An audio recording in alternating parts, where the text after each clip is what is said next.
Nightwing, were you reading our minds? Because I think you were. What's up, YouTubers of the world? MegaGeekMixer here for this week's episode of Young Justice Outsiders. Came out yesterday. Here's my review for today. And wow, man, just wow. That's all I gotta say to you guys. Because seriously, I'm sure if you guys all saw what I saw, that's probably what you're thinking. With what happened at the end to what we got, it was incredible. Let's just start from the beginning of what I'm sure many of us are talking about, or if not everybody, and that was the return of the original Young Justice team. And yeah, by that I mean Nightwing, Aqualad, Miss Martian, Superboy, and Artemis as Tigress now. And you would think that we should have also had Wally West in there, and we didn't physically have him, but we did have him. You see, in this episode, it started off from where they pretty much left off last week. So, Halo had been kidnapped by Granny Goodness and taken to the orphanage. And I'm sorry, I meant Gretchen Goodness, because that's something I forgot to mention in my last review. There's actually Gretchen Good and Granny Goodness. So that explains what Monitor said to Black Lightning a few episodes back. But still, Violet is now in the orphanage. The Justice League tries to rescue him, but that fails, all thanks to the Anti-LifeEquation. And then you get the team who finds out where it is through who? Vandal Savage. Yes, guys, Vandal Savage actually personally goes to the Young Justice team and the Outsiders and gives them coordinates on where she is and send them out there so they could rescue her. Why? Well, as y'all all saw with last week's episode, that Vandal Savage is starting to realize that Darkseid's just playing them and getting ready to betray them. He wants to make sure he can try to do something to stop that before it happens, so we can end up getting back the advantage back on his side of things. But even though Vandal Savage did do that, he also said that he wanted them to make sure to let them know that he sent those young heroes out there.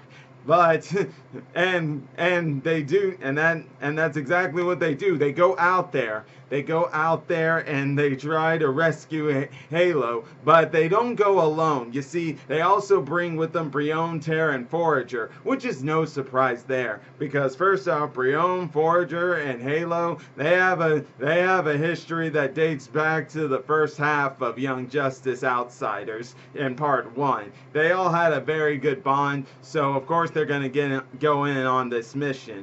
But before going in, or better yet, no, I'm going to save some of this for later. Let's just keep moving on. Let's just keep moving on to it.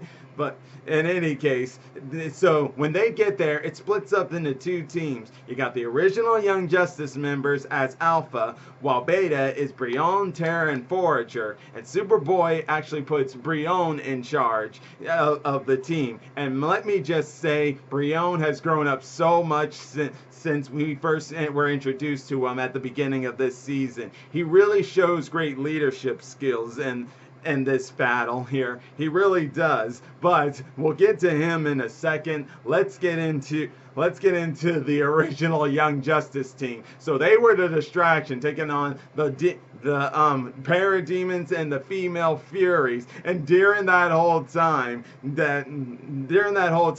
Nightwing, he had memories going on in his head there. And first off, before I go into that, let me just say I am so happy that we finally got Nightwing back in the role he was in back in part 1. And that's where he was in action more. Sure, like he was like a somewhat leader of this unofficial team back in part 1. But whether he was the leader of the Outsiders or not, to see him back in action for the first time pretty much since the beginning of part 2, I mean, we got him in action and in a speaking role 2 episodes ago, back when him and Black Lightning infiltrated Gretchen Good's house. But no, this is what I was waiting for. Grayson back in action completely, and this time, instead of with the Outsiders like we all thought and back in part 1, he's back with his original team. And then during that entire battle, he gets a hallucination of Kid Flash being there, and all of them in their season 1 outfits and stuff back when they were younger, as when they first founded the team. It was beautiful, guys. I'm telling you, I was just like going nuts here. I was like, Nightwing, you must have read our minds, because when I saw the shot of the fact that we got the original Young Justice team back together and then we literally get it, that was insane. And I mean insane. I was just like, no freaking way. This is crazy, but I love it.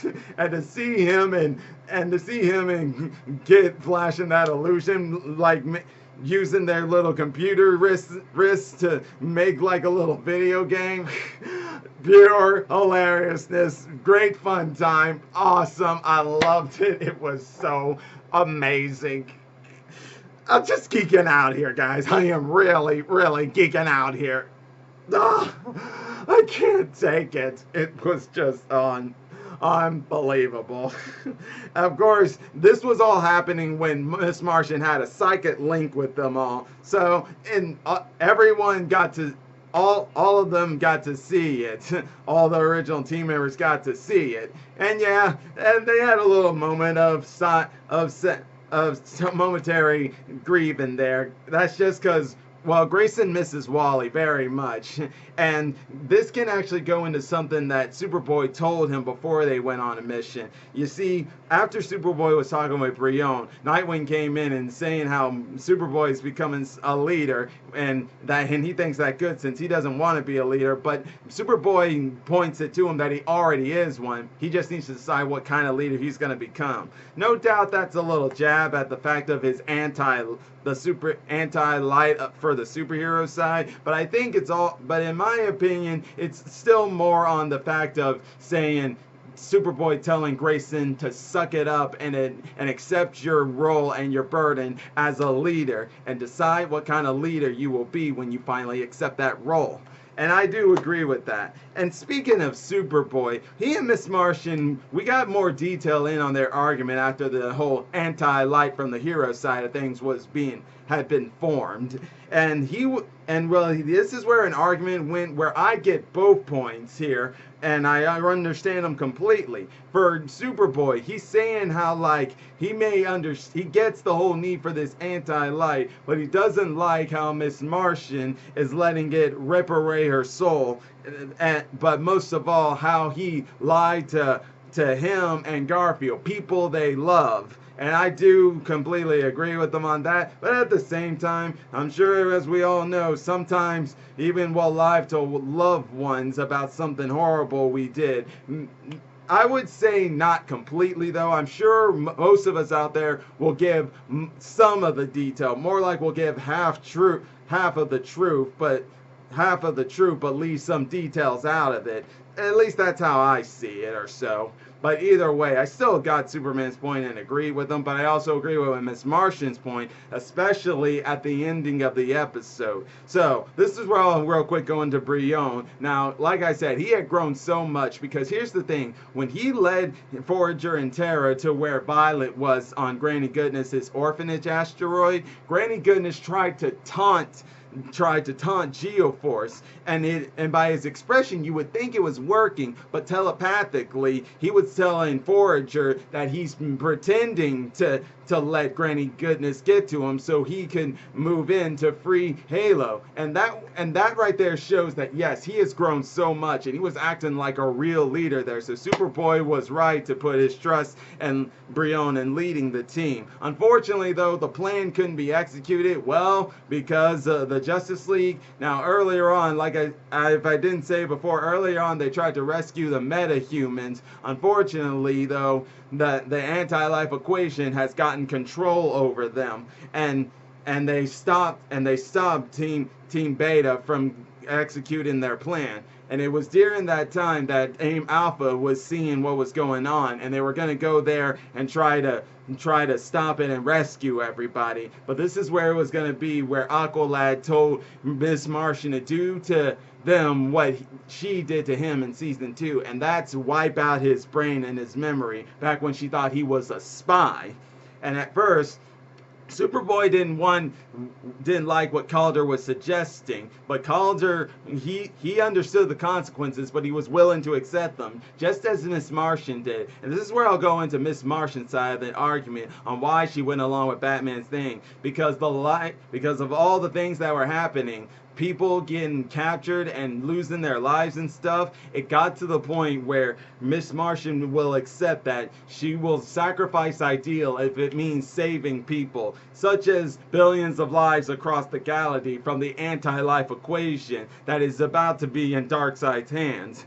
And she was willing to accept that. And she was pretty much telling Superboy, are you prepared to accept that? And I think this is really because Superboy, well, he's never really been put in this situation or really looked deep into how things are to understand why his friends are willing to make such these big decisions to sacrifice some of their soul for the greater good.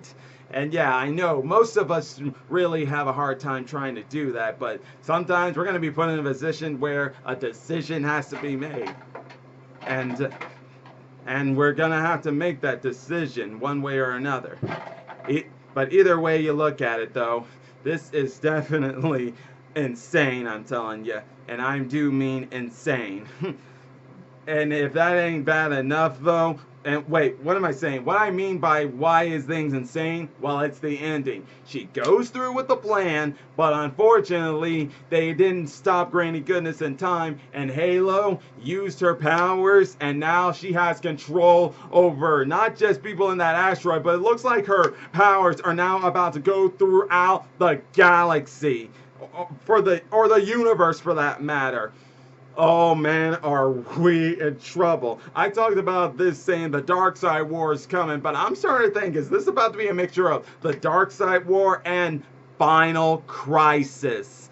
I seriously mean that, guys. Are these guys in Season 4 going to mix things up with Darkseid Wars and Final Crisis? Because that's exactly what it's looking like. Because right now, and if I'm wrong, and if there's still a chance for them to get their friends back, well, then there's only one way I suspect that that's going to happen, and that is with some of the heroes that didn't go with them. That being Beast Boy, Cyborg, and Black Lightning. And speaking of Black Lightning, throughout this episode, he was pretty much just going through all in his head what he's going to do after all the betrayals and secrets were out. Well, let's hope he can get together with it soon here, because we're definitely going to need him. And looks like Beast Boy and Cyborg, when they were looking at each other, they looked like they were about to go off on their own mission. But it looks like they might now start to put that on hold to go rescue their teammates. Well, all I can say, guys, is whoa. I don't know where else to go after this. All I know is we have ourselves something insane about to happen, and all we can do is wait, because next week is the last week for Young Justice. We get the last 3 episodes all at once, so we're going to find out exactly how the finale ends. And boy, I'm sure it's going to be unreal. I cannot wait. I seriously can't. But until then, guys, I'm gonna put an end to it right there. And if you're enjoying my videos, click that like button, subscribe to the channel, hit the bell icon to be notified when I make more videos. And until then, MegaGeekMixer signing out. Bye.